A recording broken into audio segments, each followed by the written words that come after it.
What's going on, guys? JPS back for another video, and today we're going to be reacting to why McDonald's is better in Europe.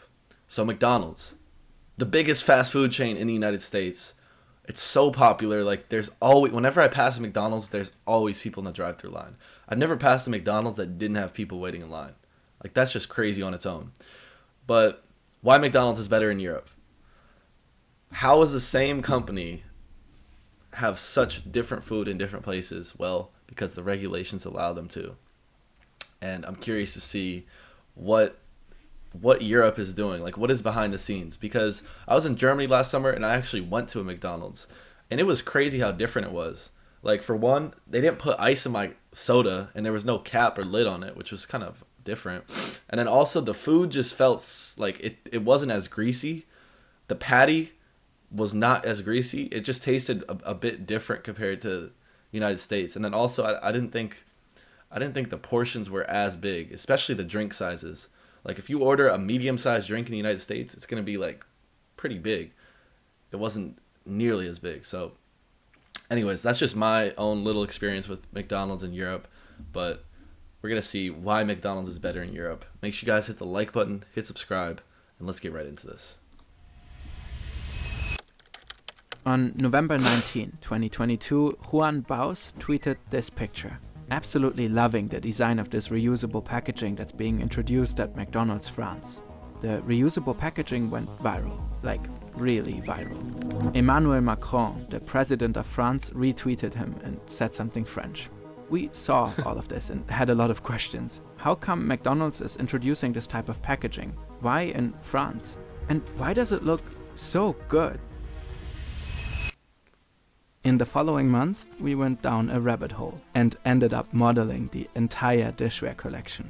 As it turns out, sleek fry containers tell many stories. How the European Union is bringing conglomerates like McDonald's to their knees, not just in France, but all over the continent. How a country known for everything fancy developed a truly unique relationship with fast food, and a completely different type of McDonald's, McDo. McDonald's in France, you don't understand how popular it is. So we're going deep in this video. I think I saw in the description they had a sources list too, like actual source. This is okay. McDonald's in France, you don't understand how popular it is. And, of course, how good design can transform experiences. Ooh. Have you ever been to a McDonald's in Paris? No? Why? This is your life in weeks if you're lucky enough to turn 80 years old. And this is the amount of time you spent on your career. 80,000 hours. We choose to spend this time on researching McDonald's packaging for YouTube videos. You probably want to spend all the time on something meaningful that makes a big positive difference in the world. 80,000 Hours is also the name of today's sponsor, a non-profit that wants to help you figure out how to do that. They've been researching the question of how you can find a fulfilling career that does good for years. They have a website that provides you all that research. Okay. Anyways, it all started with a simple message. Yo, Juan, would you be down? He was. There is something there with the whole ad campaign around it, and I think people's reactions to it are quite good. But then also maybe like, the question is like, are people gonna steal this? When Juan is not going viral and getting featured in Drew Gooden videos, he's a UX writer for some of the biggest brands out there. Oh, and Juan also lives in Paris. To get a better look at this weird new packaging, we needed a man on the ground. Juan was that man. The design is truly spectacular. We will get to that in a minute. First, we need to understand why this is happening. As we reviewed Juan's footage and dug deeper, we realized that it's not just the packaging that makes French McDonald's special. Chapter 1. The Rise of McDonalds. Fast food in France do not seem like a good match. It's the country of fine dining, Michelin stars and long-lasting dinners in cozy bistros. When McDonald's came to the country in 1997, the French were skeptical. 70, 80 top chefs in the country took out a newspaper ad in the country's biggest newspaper saying that they thought it was preposterous that McDonald's was coming to France. And they were like, this is absolutely ridiculous. We need to stop this fast food thing. But they could not help but indulge, like everybody else on the planet. Ici, c'est plus complet, c'est plus sympa. Nonetheless, the company remained controversial for decades. In 1992, it launched a poster campaign showing the French chef and absolute superstar Paul Bocuse secretly dreaming about a Big Mac while examining a pile of plump chickens. The chef sued right away for $2.7 million. When I found out these were real Big Mac advertisements, I immediately contacted my lawyers and instructed them to seek damages. How can I be seen promoting this tasteless, boneless food in which everything is soft? His lawyer added the ad would be An intolerable insult to the Pope of world cuisine. 7 years later, it got much worse for the fast food chain. At the time, the World Trade Organization and the US were trying to force Europe to accept imports of hormone-induced beef. Europe resisted, and the US in turn imposed heavy duties on certain luxury products as a retaliatory measure. One of the items targeted was Roquefort cheese, from France. French sheep farmers were angry, and they found a symbol of American global capitalism and trade doctrine like no other: McDonald's. So a French horde went and utterly wrecked a restaurant of the chain, which was currently under construction in the small French city Millau.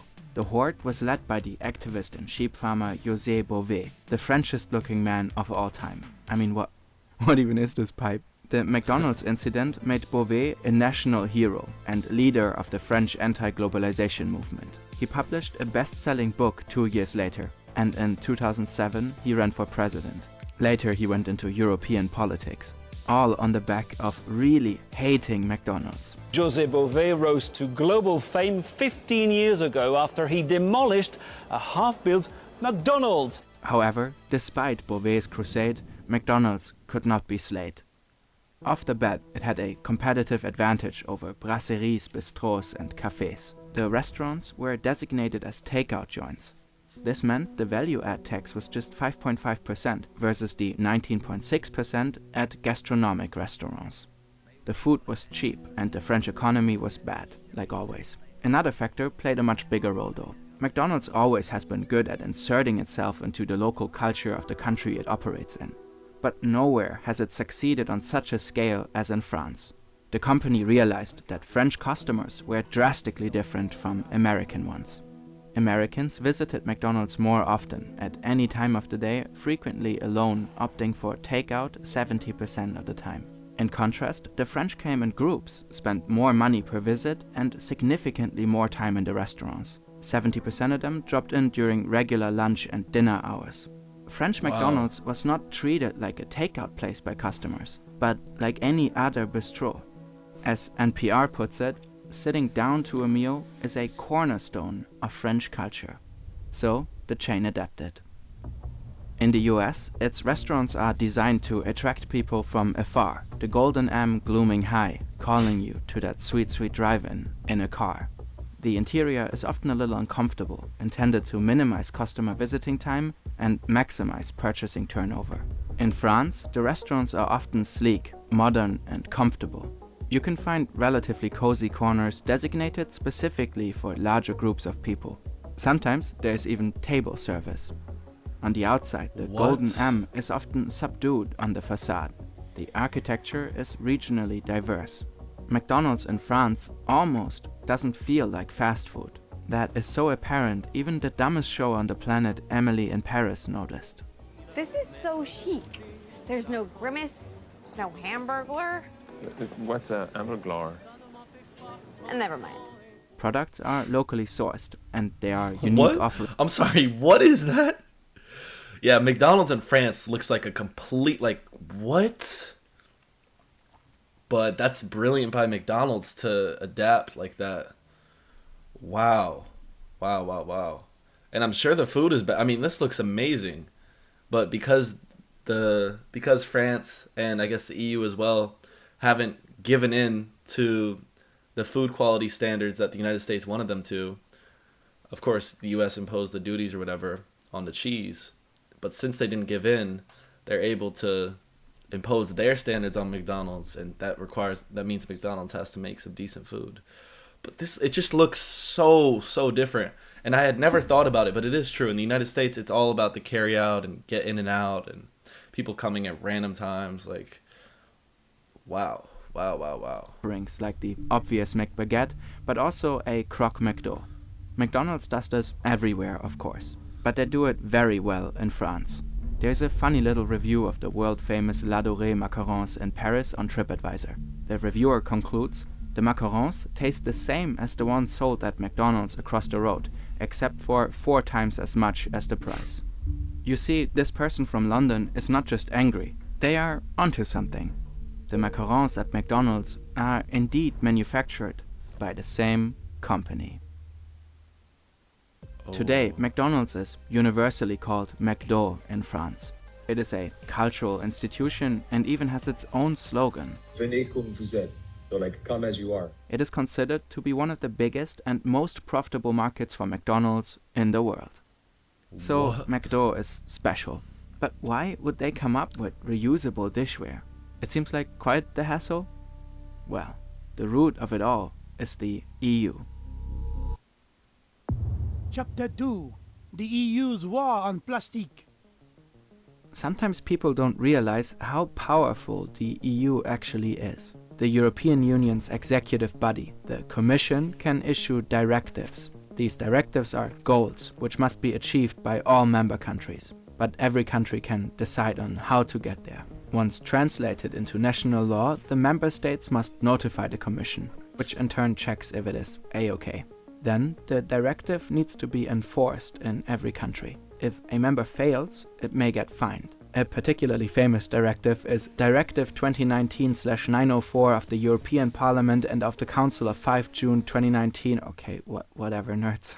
Basically, it's a big EU move to reduce the impact of plastic on the environment. This includes the much ridiculed ban of plastic straws and balloon sticks. But in truth, it goes much further than plastic straws becoming paper ones. For example, the directive makes single-use plastic producers pay to clean up single-use trash. And finally, the important point, it forces member countries to find ways to reduce the consumption of single-use plastics, such as food containers and beverage cups. France is always exceedingly extra and top of the class in combating plastic.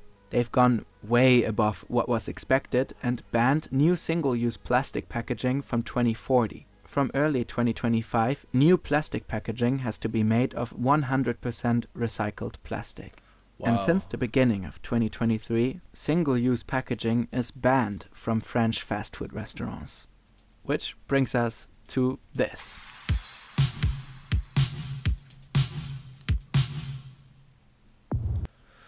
Wow. I gotta say, that's really impressive. The single-use plastics are a huge problem in the United States. Like, anywhere you go to eat, if you get takeout or to go, it's all single-use.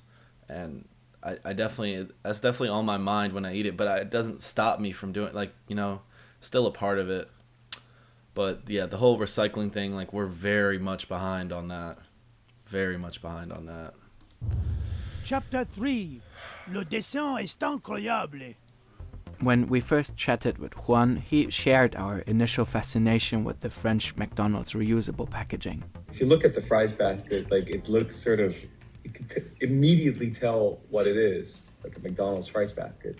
But it looks kind of modern. It looks kind of like, you know, apple-fied. Yeah, they kind of nailed it with the design. Juan also filmed how you ultimately return the dishware. The process seems a lot more dignified than the usual dumping of 500 kilograms of trash into an oversized, nasty, overflowing eat-it-all bin. We went on to model the dishware, based on his footage and promotional material. Because, why not? It's undeniably French. The design studio behind it is called Ilium. They picked a plastic called Trident for the various containers, which is similar to glass and ceramic in its hardness and transparency, and preserves the organoleptic qualities of the food. Vents, graining, striations have all been designed to address their functions in the best possible way. Greasy hands need great grip. The development of this technology took over 2 years. Unsurprisingly, it gets stolen a lot. The reused dishware went viral with good right, but it's just one small part of a much more elegant whole. For a country where eating at the restaurant is the norm, It makes even more sense that the food is not needlessly overpacked anymore. However, it's unclear if relying on reusable plastic is actually more sustainable than switching to long-wearing glass or china.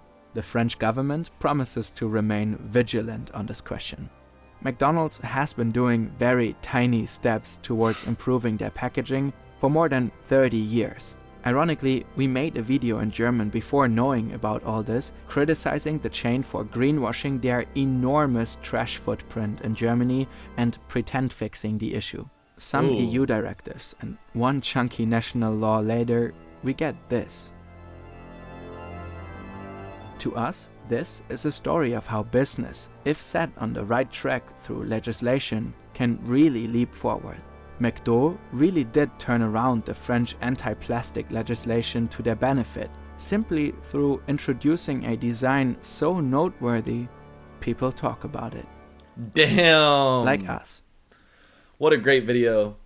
What a great video. So Fern, make sure you guys go subscribe to this channel right here. That was a fantastic video. I'm going to be thinking about this for a while. Like, this is crazy. It's like McDonald's containers, like not a big deal, right? But there's so much more to it than just that. And I was thinking, like, could an initiative like this be implemented in the United States, considering the high volume of carry-out orders and stuff? Because think about it, if you're carrying out an order or taking it home, how are you gonna have a reusable thing? Like, I mean, I guess, like, I just don't know how that would work. You know, what, you're gonna bring your own dishes in and they put the food on it for, like, there would be too much sanitization issues with that. So, I don't know. United States has a lot of things to figure out, but this is really impressive. I honestly didn't even know that McDonald's was popular in France. I had no idea. So, it's just a completely different restaurant. Like, look at this. This looks... What is that? But yeah, they definitely killed the design.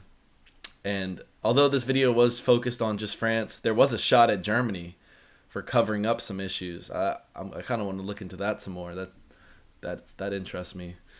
I still can pretty safely say that, like, throughout Europe, McDonald's it's going to be of a higher quality. The meat, the food, just all the food compared to the United States, and also the portion sizes are definitely healthier. I think I've done a reaction to that in the past, comparing fast food portion sizes in the United States to Europe, and the differences are pretty staggering.